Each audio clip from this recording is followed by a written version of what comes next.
지난주에는 벨릭스 총독과 그의 둘째 부인 드루슬라에게 바울이 강론한 세 가지에 대해서 살펴봤습니다. 성령께서 바울을 통해서 벨릭스도 하나님의 창조물이잖아요. 그죠? 그래서 벨릭스에게도 하실 말이 있으셨고 또 드루슬라에게도 하나님께서 하실 말씀이 있으셨습니다. 삶을 주님께로 재정비할 것을 바울을 통해서 의와 절제와 하나님의 심판에 대해서 강론함으로 그들에게 말씀하셨어요. 하나님의 기준이 되는 의, 또 최종적인 하나님의 심판, 이건 우리가 관여할 것이 못 되잖아요. 그죠? 그런데 절제는 우리가 할 수 있을 것 같은데 지난주에 우리가 살펴봤습니다. 절제마저도 우리가 할 수 없는 것입니다. 그죠?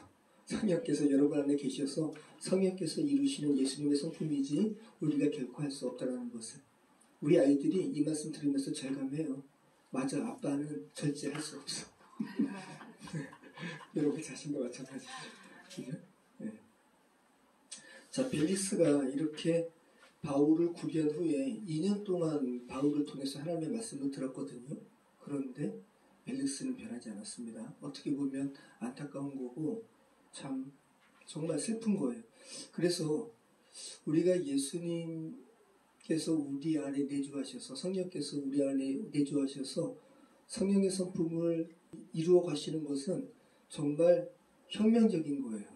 급변하는 거예요. 진짜 급격하게 성령께서 내주하셔서 혁명적으로 우리를 바꾸시지 아니하시면 우리는 참 쉽지 않다는 것을 다시 한번 알게 됩니다.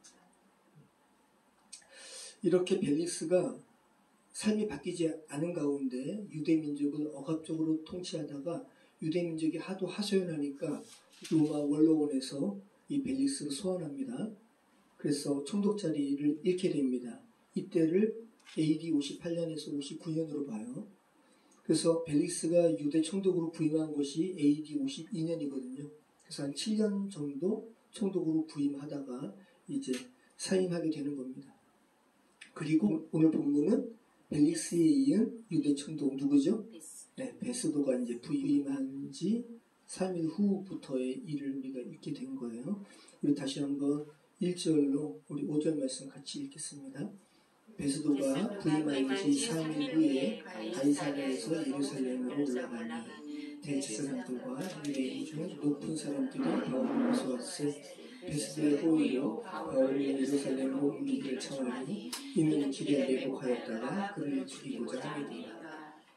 베스도가 대답하여 바울이 가이사랴에 들이댄 것과 자기도 멀지 않아 떠나갈 것을 말하고 또 이르되 너희 중 유력한 자들은 나와 함께 내려가서 그 사람에게 만일 옳지 아니할 일이 있거든 고발하라 하니라. 자, 벨릭스가 해임되고 베스도가 유대 총독으로 부임합니다. 베스도의 유대 총독 부임 시기가 59년이라고 해요. 그러니까 벨릭스가 해임되고 바로 원로원에서 베스도를 후임자로 보낸 거죠. 그런데 베스도가 2년 정도밖에 유대 총독으로 재임하지 못합니다. 61년에 죽어요. 네.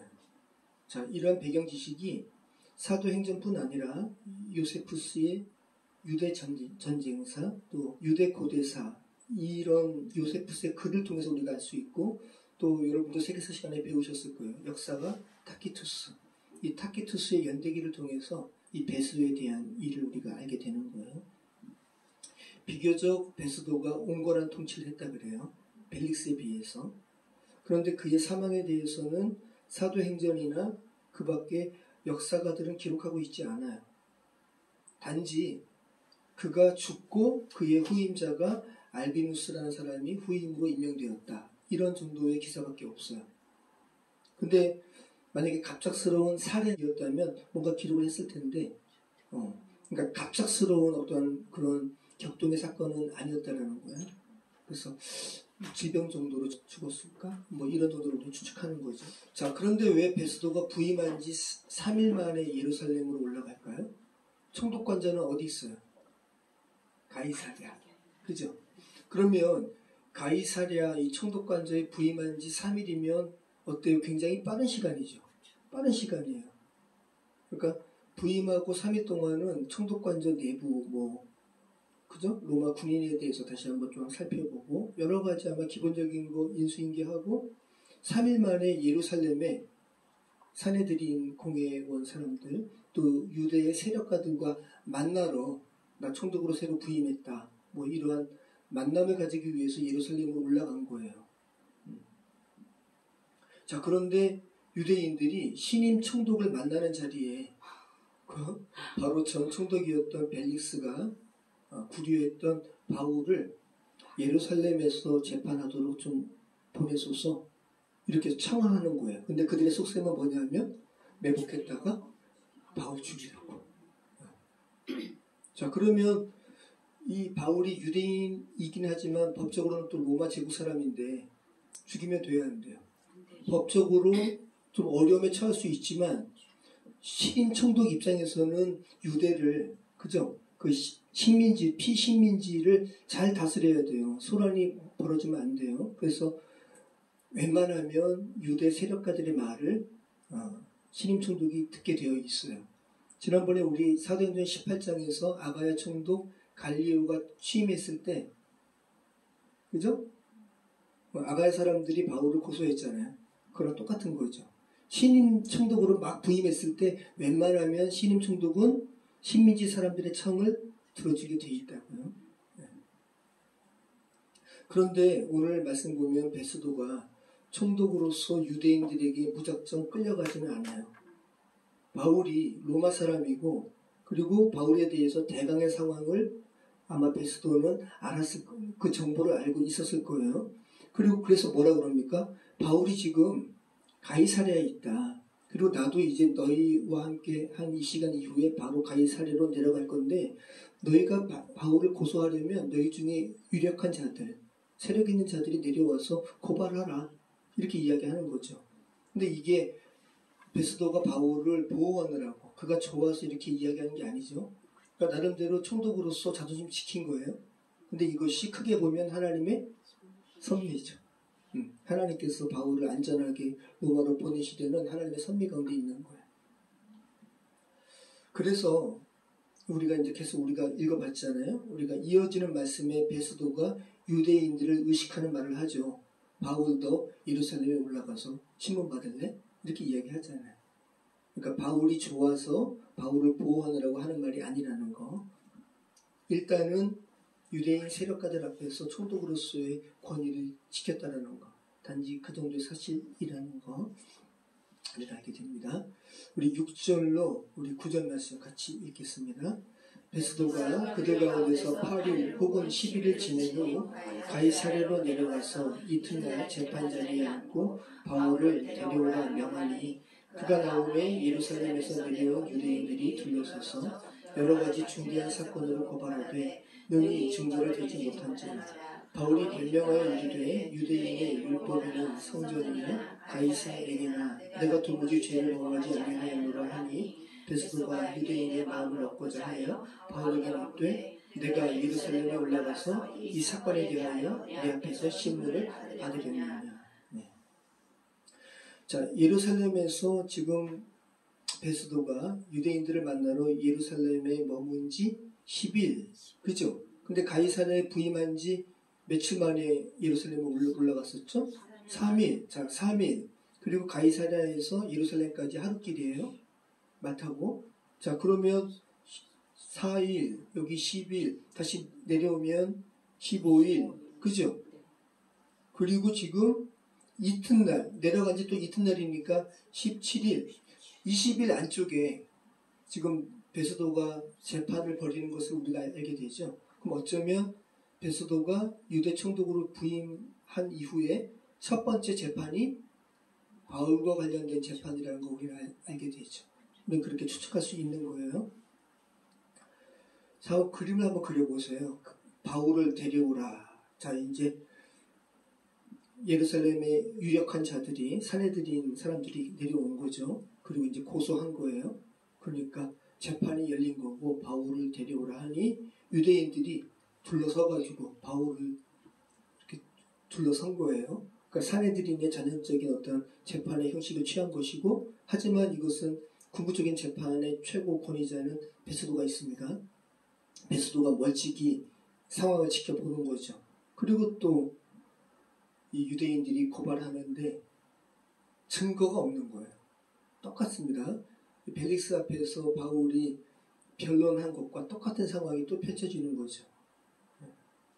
그죠? 8절 말씀 보면 바울이 변명하여 이르되 유대인의 율법이나 성전이나 가이사에게나 내가 도무지 죄를 범하지 아니하였노라. 그리고 여기에 대해서 반박을 유대인들이 할 수가 없었어요.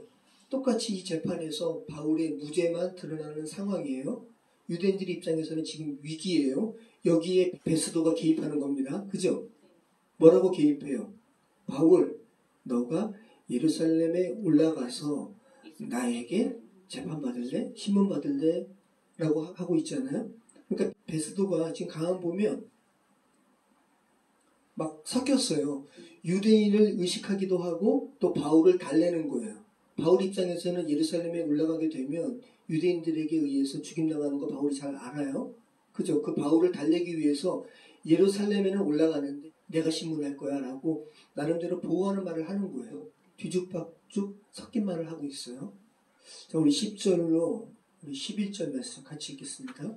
바울이 이르되 내가 가이사의 재판 자리 앞에 섰으니 마땅히 거기서 신문을 받을 것이라. 당신도 잘 아시는 바와 같이 내가 유대인들에게 불의를 행한 일이 없나이다. 만일 내가 불의를 행하여 무슨 죽을 죄를 지었으면 죽기를 사용하지 아니할 것이나 만일 이 사람들이 나를 고발하는 것이 다 사실이 아니면 아무도 나를 그들에게 내줄 수 없나이다. 내가 가이사에게 상소하노라 하는데.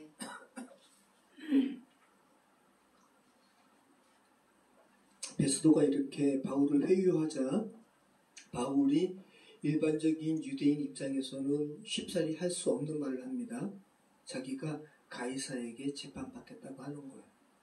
자, 바울은 법적으로 로마인 이전에 민족적으로 어느 사람이에요? 유대인이에요.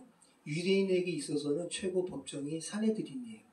근데 사내드린의 이 재판을 마다하고 로마 제국의 황제 앞에 상소하겠다고 하는 것은 일반적인 유대인은 할 수 없는 말인 거예요.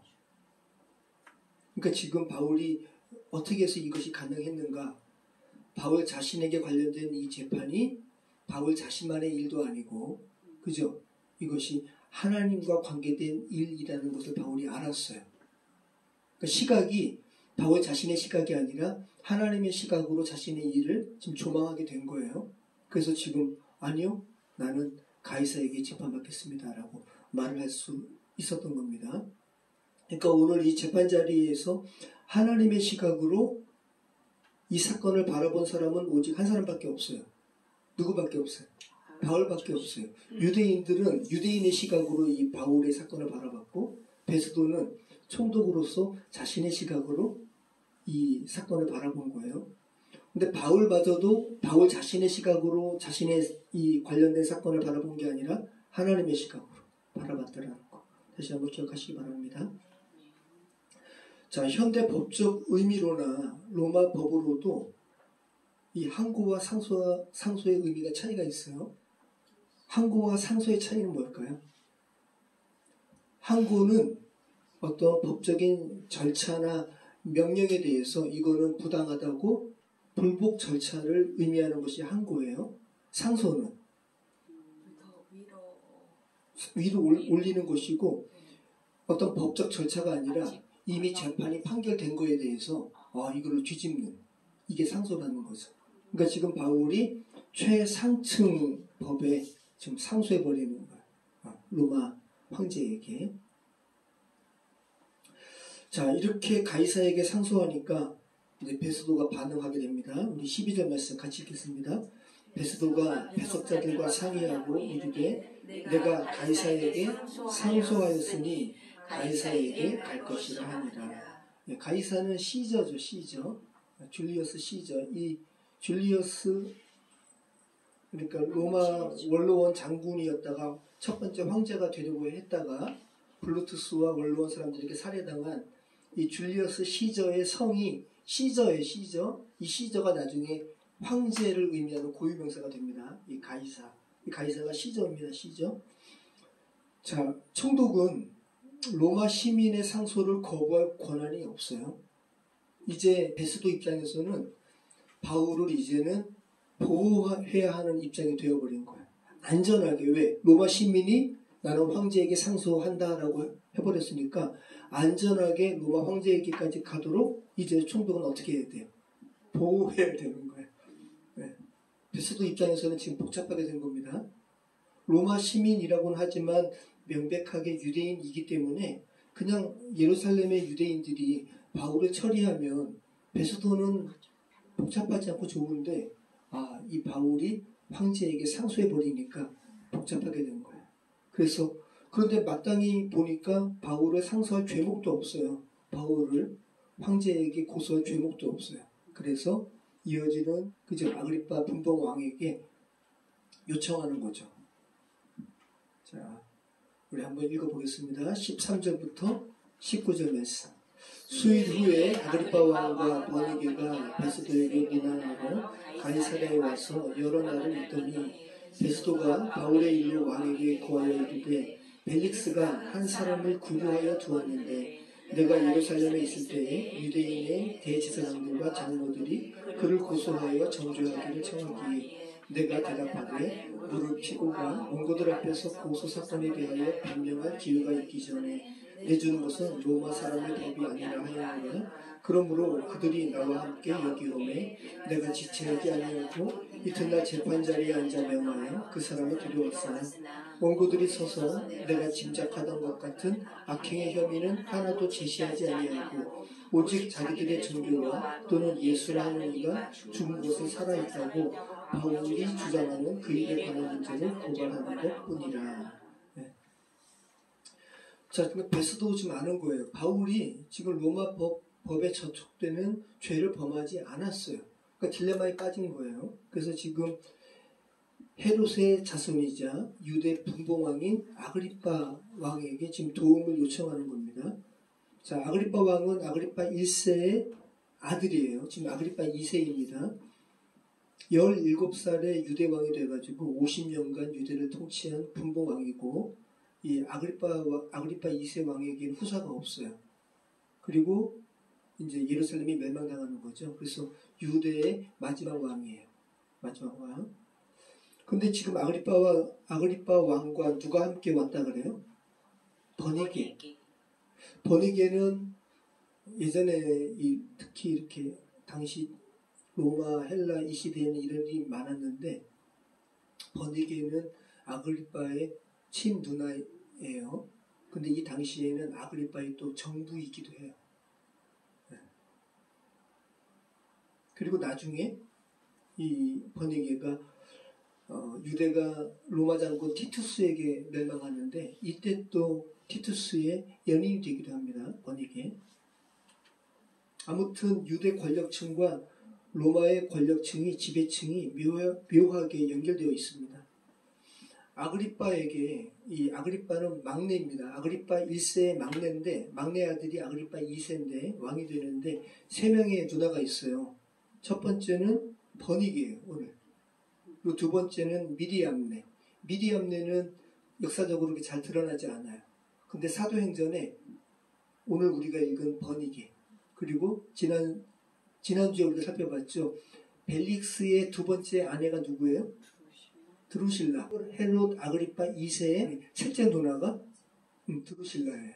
근데 지금 오늘 유대 총독 베스도를 문안하러 왔을 때 아그리파 왕과 함께 온 사람은 누구라고요? 버니게. 첫 번째 누나였고 이혼한 후에 다른 사람과 결혼했다가 이혼한 후에 지금 아그리파의 정부가로 온 상황인 거예요. 자, 우리 20절, 우리 22절 같이 읽겠습니다.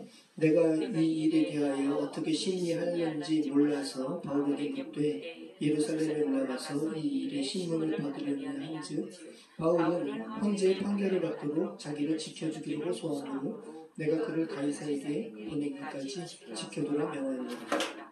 아그리빠가 베스도에게 이르되 나도 이 사람의 말을 듣고자 하노라. 베스도가 이르되 내일 들으시리이다 하더라.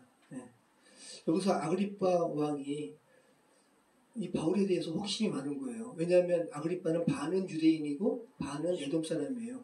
그래서 유대인에 대해서 로마 사람보다는 훨씬 더 많은 유대교에 대한 이해가 있죠. 그리고 아그리파 왕도 그리스도교 운동에 대한 선이해가 있어요. 그래서 궁금한 겁니다. 그리고 그리스도교 운동의 아주 지도자인 바울을 지금 베스도가 데리고 있다고 하니까 궁금한 거예요. 그런데 호기심에 불과한 거죠. 복음에 대해서 깊게 어떤 결단을 하고 이렇게 듣는 사람이 아니라 그 표피에만 궁금함을 가지고 있는 그 정도의 호기심. 그러니까 좀 안타까운 거죠. 네. 자, 복음과 관련해서 지금 베스도가 아그리파 왕에게 이야기하는 것은 어떤 죄목도 없고 단순히 예수라 칭하는 자의 죽음과 부활에 대한 문제밖에 없다. 그러니까 로마 사람 베스도 입장에서는 정말 우스꽝스러운 거예요. 그러니까 그런데 이 문제 가지고 황제에게 바울을 보내려고 하니까 베스도 입장에서는 당황스러운 거고, 그죠? 그리고 이 복음에 대해서 아그리파 왕은 그냥 단순한 호기심에 불과한 것이고, 이런 상황이라는 거 한번 보시기 바랍니다. 자, 그래서 이튿날 이제 드디어 아그리파와 버니게가 있는 앞에 바울이 나오죠. 우리 같이 읽겠습니다. 23절로 27절입니다. 이튿날 아그리파와 버니게가 크게 위험을 갖추고 와서 천부장들과 시중에 높은 사람들과 함께 접견 장소에 들어오고 베스도의 명으로 바울을 데려오니 베스도가 말하되 아그리파 왕과 여기 같이 있는 여러분이여 당신들이 보는 이 사람은 유대의 모든 무리가 크게 외치되 살려두지 못할 사람이라고 하여 예루살렘에서와 여기서도 내게 청원하였으나 내가 살피건대 죽일 죄를 범한 일이 없더이다. 그러나 그가 황제에게 상소한 고로 보내기로 결정하였나이다. 그에 대하여 황제께 확실한 사실을 알할 것이 없으므로 신문한 후 상소할 자료가 있을까 하여 당신들 앞 특히 아그리파 왕 당신 앞에 그를 내세웠나이다. 그 죄목도 밝히지 아니하고 죄수를 보내는 것이 무리한 일인 줄 아나이다 하였더라. 네. 우리가 읽은 이 본문에서 베스도의 어떠한 난감함이 느껴지죠. 죄목도 정하지 않고 내가 황제에게 보낼 수 없다. 그죠?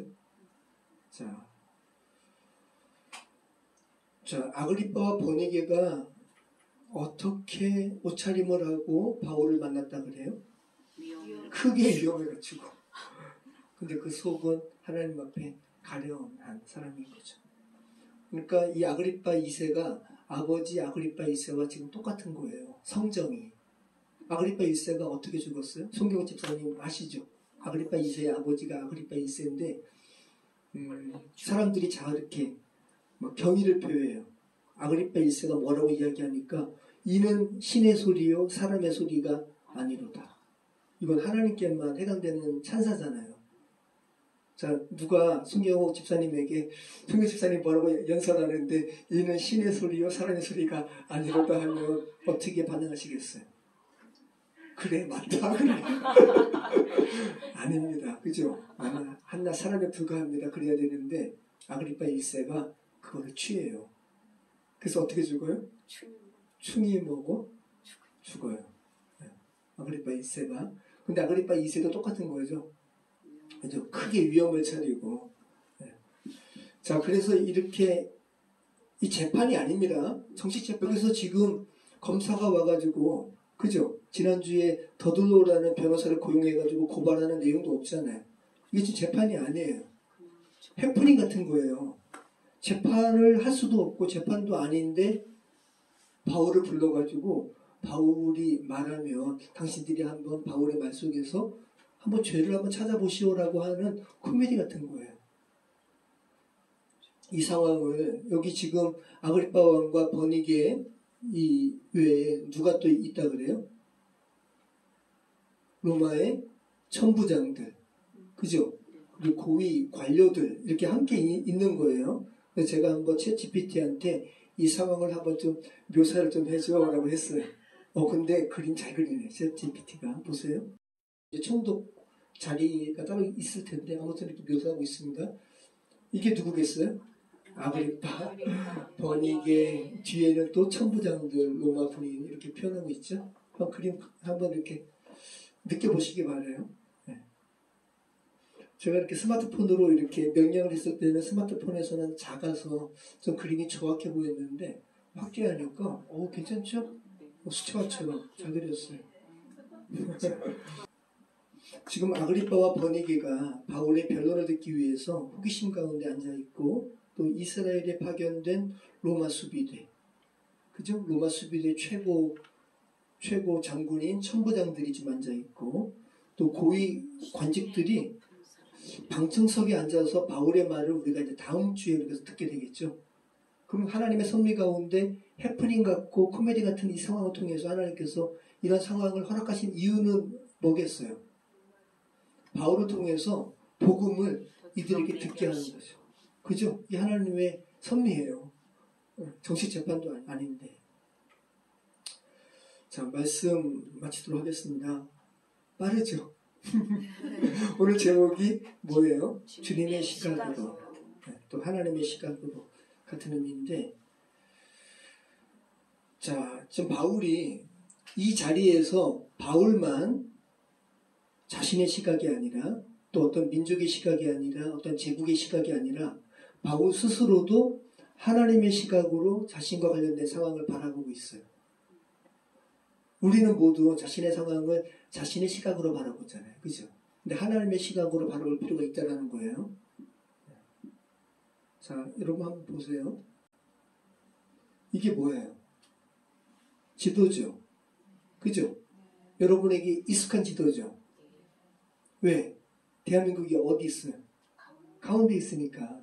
그래서 어떤 사람이 외국에 유학 가서 무슨 그 도서관에서 한국 사람이니까 지도를 보는데 이 지도 봤을 거 아니에요. 근데 함께 유학을 온 사람 중에 멕시코 사람이 있는데 놀라가지고 야, 왜 네가 보는 지도에는 왜 아시아가 가운데 있고 우리 고향 멕시코가 동쪽에 있어? 이렇게 물어봤다는 것은 이 멕시코 사람이 본 지도는 어떤 지도라는 거예요? 네, 이런 지도라는 거예요. 멕시코가 가운데 있고 나머지 아시아와 아프리카를 반으로 쪼개가지고 멕시코 사람에게는 익숙한 지도가 여기에요. 자, 그럼 유럽 사람들에게는, 유럽, 아프리카 사람에게는 이런 지도죠. 그래서 이 사람들의 입장에서 우리나라와 일본이 동쪽, 파이스트, 극동이 있잖아요. 그래서 우리를 극동이라 하는 거예요. 자, 제가 이번 주 이 설교는 화요일에 이미 결정이 됐어요. 이번 주 화요일에 제가 음파교회 갔다 그랬잖아요. 음파교회에서 교육자 회의를 했는데 음파교회 새롭게 2년 전에 부임하신 서성지 목사님께서 아주 은혜로운 설교를 하셔가지고 다들 너무 좋으셨어요. 이분이 아버지도 이제 목사님이신데 한국에서 목회를 하시다가 미국으로 목회 길이 열려서 미국으로 이제 목회 비행기표도 사고 막 그렇게 준비하는데 9.11이 터졌다는 거예요. 그래가지고 하나님의 섭리겠죠. 방향이 뉴질랜드로 이렇게 급격하게 목회지가 바뀐 거예요. 근데 이것이 자신을 살렸다고 표현하네요. 자신의 목회를 하나님께서 살리셨다고. 그러면서 이 지도를 보여주신 거예요. 내가 지금까지 내 관점으로 내 시각으로 목회를 했는데 하나님의 시각으로 목회를 하는 부분이 됐다고. 자, 호주 사람들은 호주 뉴질랜드잖아요. 그죠? 호주 사람들이 지도를 어떻게 바뀌었어요? 이거를 보고 사람들이 자기의 중심으로 세계를 바라보는구나. 이것을 알게 되고 그걸 넘어서서 하나님의 시각으로 봐야겠구나. 이걸 이제 깨닫게 됐다는 거죠. 그리고 이분은 뉴질랜드에 계셨잖아요. 뉴질랜드를 중심으로 한 지도는 더 괴상해요. 이게 뉴질랜드예요. 이게 호주고. 뉴질랜드를 중앙에 이렇게 놓으니까 진짜 괴상하죠. 자, 우리가 시각을 지구는 둥글기 때문에 어느 곳이 중심이라고 여기는 것 자체가 넌센스예요. 그죠? 하나님이 보시는 곳이 중심이에요. 그래서 여러분이 하나님의 시각으로 볼 수만 있다면, 그죠? 중심을 정확하게 캐치할 수 있는 거죠. 여러분이 바라보는 것이 중심이 아니라 하나님이 보시는 시각이 중심이라고요. 자, 우리 그리스도인의 삶이 그래야 되는 거죠. 그죠? 유대인 입장에서는 중심이 유대 사고적으로는 사내들인의 재판이 중심이었는데 바울은 그거 과감하게 거부한 거예요. 그죠? 그래서 바울이 나는 가이사에게 재판받겠다고 하지만 이것은 로마 중심의 시각으로 자신의 삶을 관조하는 것이 아니라 그 넘어서 하나님의 시각으로, 그죠? 가이사에게 난 상소하겠다라고 이야기하는 거죠. 저와 여러분의 삶도 마찬가지입니다. 왜 토교장이 집 교회는 그릇 만드는 사역을 할까? 그죠? 왜 지역 예술인들과 접촉하는 이런 사역을 할까? 왜 4.19 인근에 있을까? 아마 전 세계적으로도 또 우리나라를 통틀어서도 이런 사역하는 교회는 드물 거 아니에요. 실제로 드물죠. 목회자가 도자기도 전공을 하면서. 자, 근데 이것을 저도 이제 나는 그런 많은 것보다 사람 더 많은 게 좋은데. 근데 이것도 제 사고죠. 제 시각이죠. 하나님의 시각은 다를 수 있다는 거잖아요. 그죠? 저와 여러분의 개인의 삶도 마찬가지입니다. 여러분에게 스스로 적용해 보세요. 왜 나를 성함학교에 두셨을까? 그죠? 손천아 집사님은 왜 지금 일하시는 곳에 두셨을까? 우리 김혜숙 권사님은 왜 하나님께서 수민회를 돌보게 하셨을까? 그죠? 하나님의 시각이 있다는 거예요. 그러면 난 싫지만 내 시각이 아니라 하나님의 시각으로 본다면 하나님께서 하시고자 하는 것이 내게 허락하신 이 상황 속에서 있겠지. 이거 한번 여쭐 필요가 있다는 거죠. 이런 생각을 하고 적극적으로 하나님의 시각으로 내 삶과 관련된 것을 이렇게 좀 보려고 한다면 자연스럽게 저와 여러분의 삶을 통해서 하나님께서 하시고자 하는 하나님의 일이 이루어질 것이라는 이런 고백을 저와 여러분이 하시기를 하나님께서 바라신다는 거예요. 어떤 사람에 대한 생각도 그래요. 그 사람에 대해서 마음에 안 드는 부분이 있죠. 근데 가만히 보면 그것이 내가 마음에 안 드는 거잖아요. 그죠? 근데 하나님께서 그 사람에 대해서 어떻게 바라보실까? 이렇게 생각을, 사고를, 시각을 좀 달리 한다면 내가 그에 대해서 미처 이해하지 못하는 부분을 하나님의 시각으로 바라본다면 색다른 것을 우리가 보게 되고 그를 위해서 중보하게 되고 위해서 기도할 수 있게 될 것이라는 그런 말씀입니다.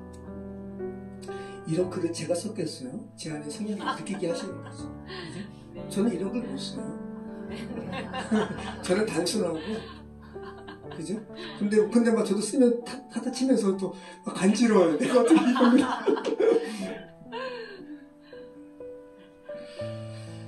네, 다시 한번 우리 시각이 아니라 하나님의 시각으로 저와 여러분의 삶과 관련된 것을 바라보시는 그러한 적극적인 그런 노력을 하시기 바랍니다. 그럴 때 하나님께서 허락하시는 은혜를 더 깊게 누리시는 저와 여러분의 삶이 될 줄 믿습니다. 기도하겠습니다.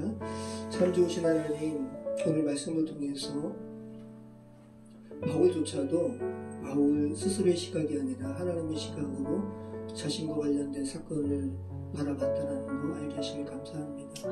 아버지 하나님, 저희에게 허락하신 이 상황, 또 저희 주변에 있는 상황도 우리의 이런 좁은 눈으로 바라보지 않도록 도와주시고 하나님의 눈으로 저희 주변의 상황을 바라보게 하시고 또 저희가 기도하는 이의 그런 상황도 바라보게 해주시옵소서. 그래서 주님의 마음으로 그들을 위해서 중보하게 하시고 주님의 마음을 품게 해주시옵소서. 예수님의 이름으로 기도합니다. 아멘. 우리 다 같이 일어서시겠어요?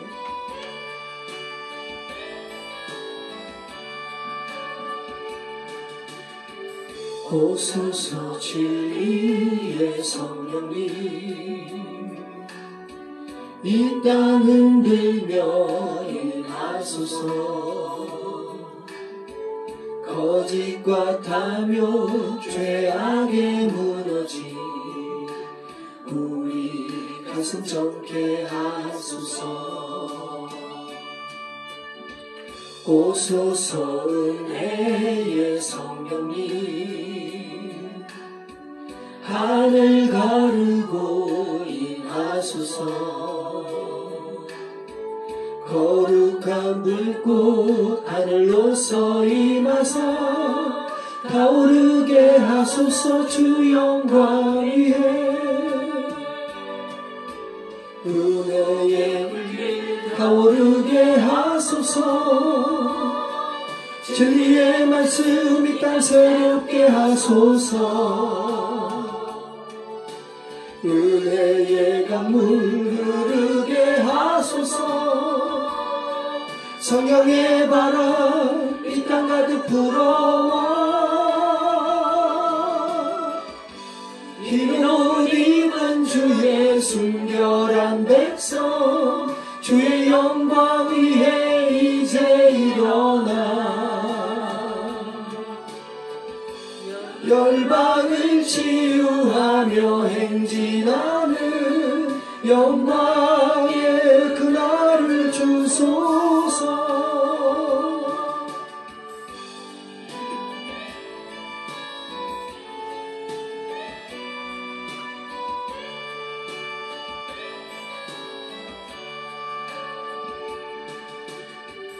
오소서 주의 성령님 이 땅 흔들며 임하소서. 거짓과 탐욕 죄악에 무너진 우리 가슴 정케 하소서. 오소서 은혜의 성령님 하늘 가르고 임하소서.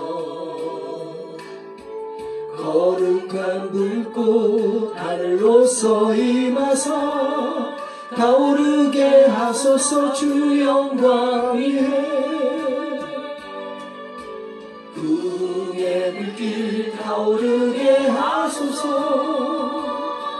진리의 말씀 이 땅 새롭게 하소서. 은혜의 강물 흐르게 하소서. 성령의 바람 이 땅 가득 불어와 흰 옷 입은 주의 순결한 백성 주의 영광 위에 이제 일어나 열방을 치유하며 행진하는 영광의 그날을 주소서. 우리 한 줄에서 같이 기도하겠습니다. 그렇습니다. 하나님 아버지, 다시 한번 성령께서 우리의 심령 가운데 오시길 소망합니다. 아버지, 하늘 가르며 이 땅 가운데 임하신 성령님 우리의 완고함을 가르며 우리 심령 가운데 임하여 주시옵소서. 아버지, 그래서 거짓과 탐욕 또 죄악에 물든 눈으로 이 세상과 타인을 바라보는 우리 눈을 정케 하여 주시옵소서.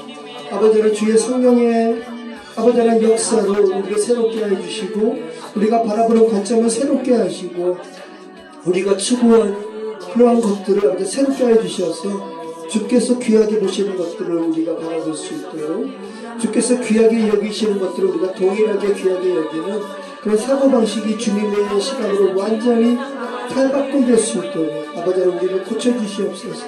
아버지 하나님, 우리에게 허락한 아버지는 모든 상황들 또 우리에게 허락한 인간관계들을 아버지의 편협한 우리의 시각으로 바라보지 않도록 도와주시고 하나님의 시각으로 새롭게 조망할 수 있도록 새롭게 그것들을 바라볼 수 있도록 그래서 새롭게 바라봄으로 그 안에서 발견되는 여러가지 치유의 것들을 우리가 붙들 수 있도록 아버지 하나님, 주께서 그러한 것들 가운데 주께서 역사해 주셔서 아버지 모든 상처와 어려움을 주께서 온전히 회복시키도록 주님의 능력을 온전히 우리가 추구할 수 있도록 성령 하나님 역사해 주시옵소서.